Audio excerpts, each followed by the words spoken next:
Welcome to the Tech Blog Writer Podcast, your guide to future tech trends and innovation in a language you understand. Now, over to your host, Neil Hughes. Welcome back to the Tech Blog Writer Podcast. I must receive a few hundred emails every day, and many of those are from people asking to come on the podcast. And sometimes a potential guest or a guest that's even already booked in will say, "Can you tell me more about the podcast? What is it about? Who are your audience? And what topics do you cover?" And my reply is usually, "How long do you have?"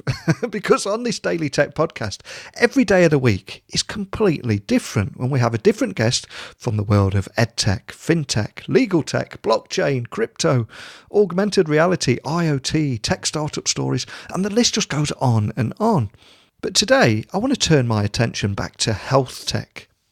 Current Health recently announced that its AI-powered remote patient monitoring wearable device received Class 2 clearance from the US Food and Drug Administration, the FDA, for hospital care. And this current wireless device provides continuous ICU-level patient monitoring, which essentially enables clinicians to better determine the health trajectory and intervene earlier and ultimately improve patient outcomes. And Current Health CEO Christopher McCann has been on the podcast before, but I invited him back on again today so we can discuss the advancements being made in healthcare, AI and IoT, and how together they're helping improve patient care.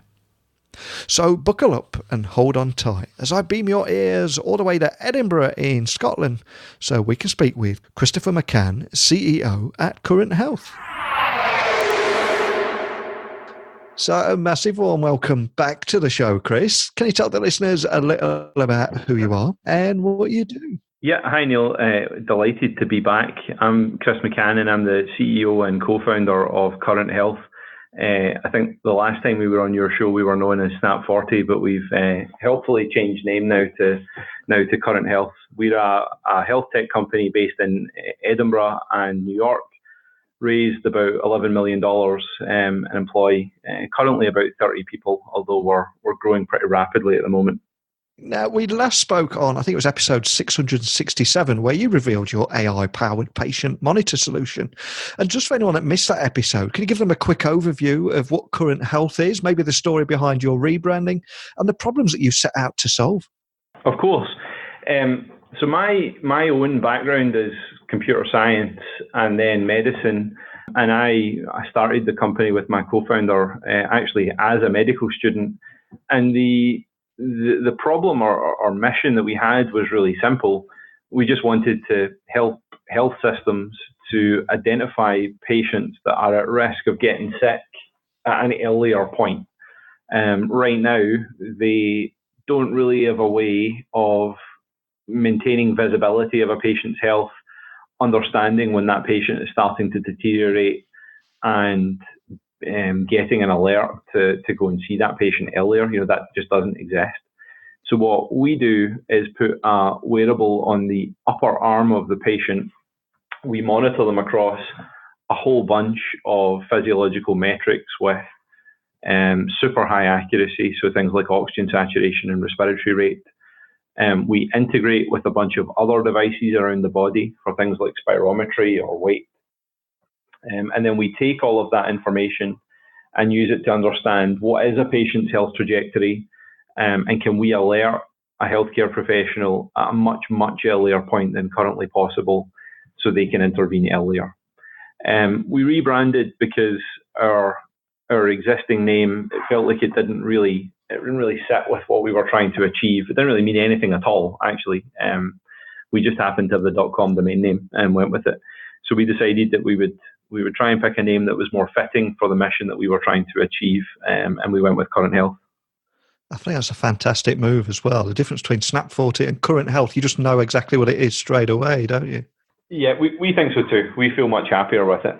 And since we last spoke, you recently announced that your AI-powered remote patient monitoring wearable device received Class 2 clearance from the US Food and Drug Administration, the FDA, all for hospital care. I mean, that sounds like an incredibly big deal for you guys. So can you tell me a little bit more about that, what that means for you at Current Health? Yeah, I mean, it was an amazing milestone for us. It's the culmination of, to be honest, years of work on the part of our team We're one of a very, very small number of devices anywhere in the world with this certification. It gives us access to the US market, but it's also an enormous validation point from one of the world's most diligent regulators. It was a huge amount of work for us to get there, and it was a huge stamp of approval for us when we actually got it. It was a nice celebration for the team and all the work that they put in. And it certainly feels like a huge step in the right direction. But how do you see the advancements in healthcare, AI and IoT, and how do you think they can all actually improve patient care and move to more, I don't know, like a proactive approach to healthcare rather than the traditional reactive? Yeah, well, I think if you were to rewind, say, 100 years, the diseases that we suffered and died from were different than they are today. Infant mortality was higher 100 years ago. Life expectancy was lower. We tended to die quicker from shorter term illnesses. Whereas today, thanks to the incredible advancements in science and medicine, we can all live longer. Diseases that would have been a death sentence 100 years ago are now long-term livable and chronic. And that's great. But the flip side of that is our health systems are now facing greater strain from an older population who have diseases that require more frequent contact and longer-term management. So, COPD, diabetes, heart failure, cancer. And there's a couple of solutions to that. Either we massively scale up our healthcare infrastructure, hire hundreds, thousands more doctors, build thousands more hospitals, or there is a mix of the two where we increase our health infrastructure, but we target that infrastructure at the right group of patients. And I think part of that is where artificial intelligence or computation comes in. I think artificial intelligence has been largely overhyped, but the core point of it is a computer system can perform some tasks that the human brain just can't.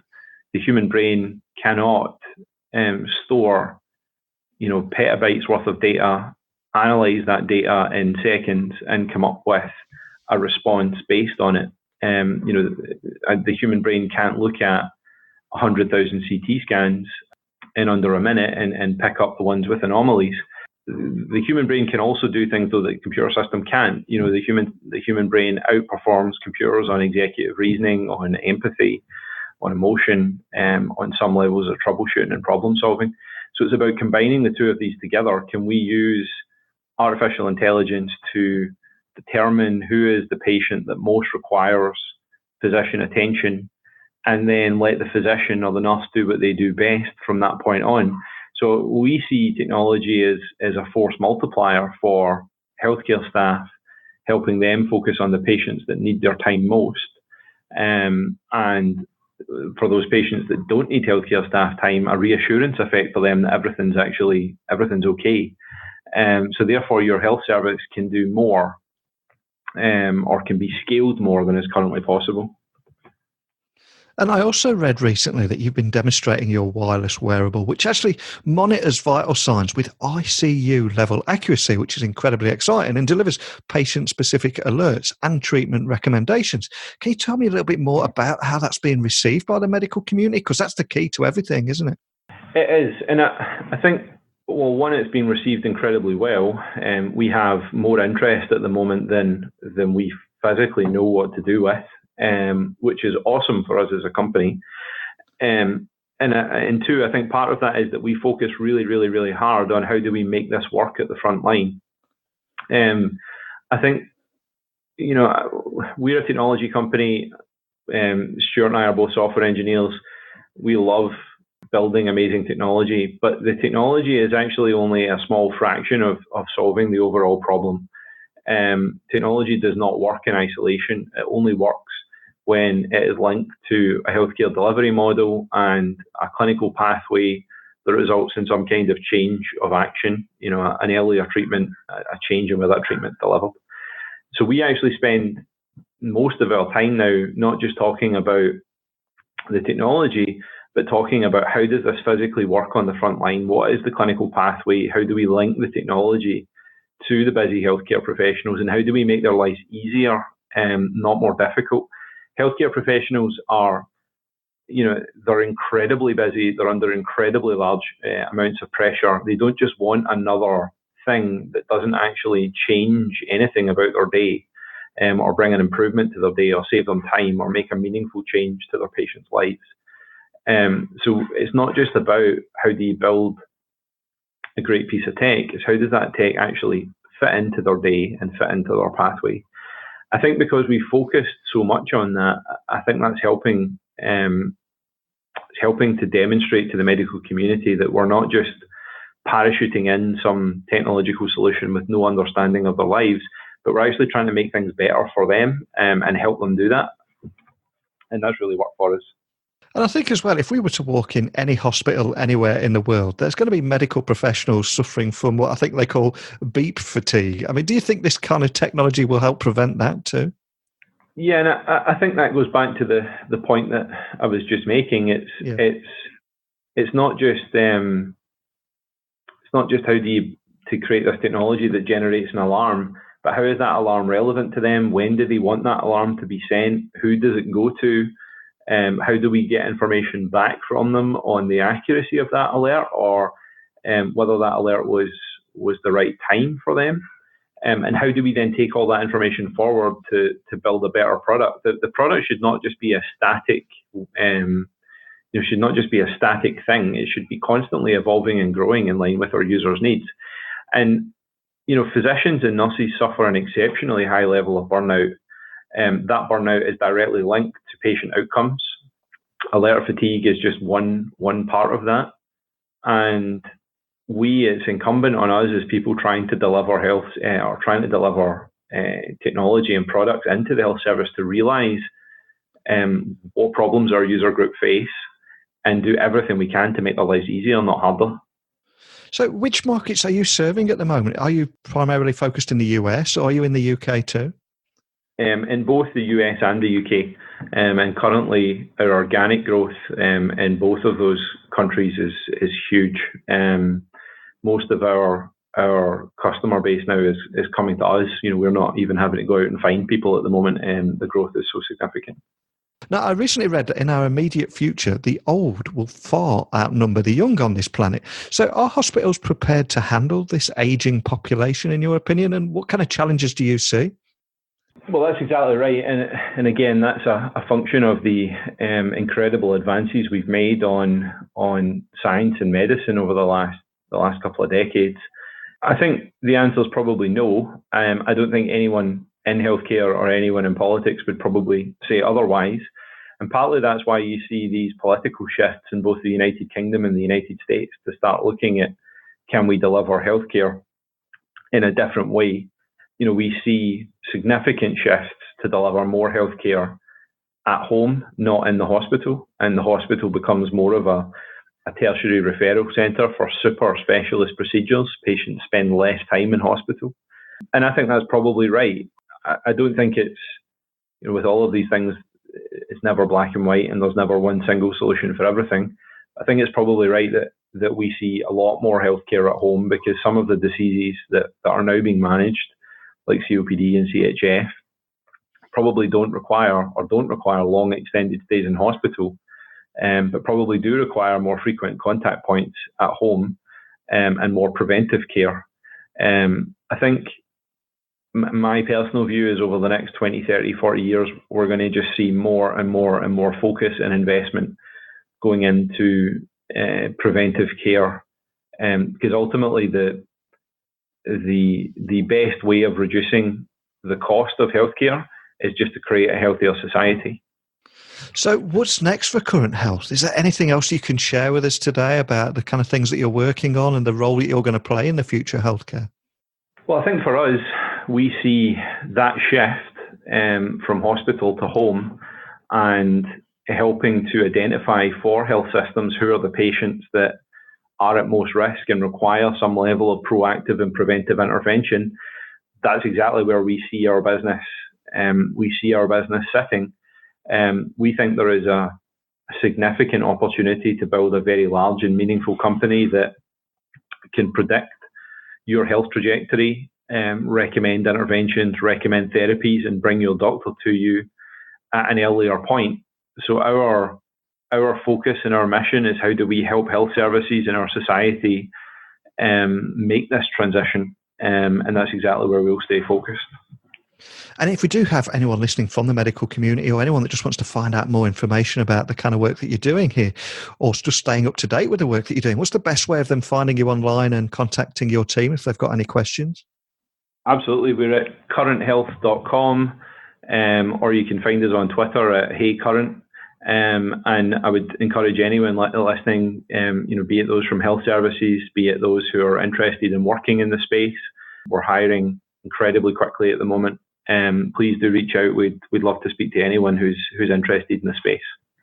I'm so glad you agreed to come back on the podcast today. And you've achieved so much success in such a short space of time. I just love how you're embracing this more proactive than reactive approach to healthcare. It's a massive step forward. And I love how you're using technology to do that. But more than anything, just a big thank you for coming back on today. Thank you. Thank you for having me. Now that Current Health has received FDA clearance for its remote patient monitoring solution, it looks set to enable earlier intervention and improve patient outcomes. And their wireless wearable tech is actually monitoring vital signs with ICU-level accuracy and delivering patient-specific alerts and treatment recommendations. And all this looks completely groundbreaking to me. Especially as I live in a country with chronic shortage of hospital beds, this can only help improve that situation. And I also love the increasing proactive approach to healthcare that we're seeing now. Yes, Current is essentially a wireless device that just continuously and automatically monitors patients to help better determine their health trajectory. But it's not about replacing medical staff, it's about helping them to be able to intervene earlier. And faced with an ageing population and strained healthcare systems worldwide, particularly in the US and the UK, it's easy to see why providers are deploying Current to change that patient delivery model from reactive to proactive care. And why? To produce better patient outcomes. That's the key message here. And it seems to me that Current's approach will also help health organisations reduce those unnecessary hospital admissions for patients whose conditions deteriorate after treatment. And that's something that we often forget. Not to mention the expensive and cumbersome clinical burden that costs US hospitals alone more than $40 billion annually. So better healthcare and a huge ROI. That is a serious, exciting use for technology and much more exciting than a foldable phone. That's what this show is all about, but it's also about you listening. And you could be working in healthcare and have your own insights, experience and expertise. You might even have your own opinion or something you just want to share with everyone listening today. So for that reason alone, you can email me at techblogwriter@outlook.com or get me on Twitter or Instagram, which is just @NeilC.Hughes. But that's it for today's episode, so just a big thank you for listening as always. And until next time, don't be a stranger. Thanks for listening to the Tech Blog Writer Podcast. Until next time, remember, technology is best when it brings people together.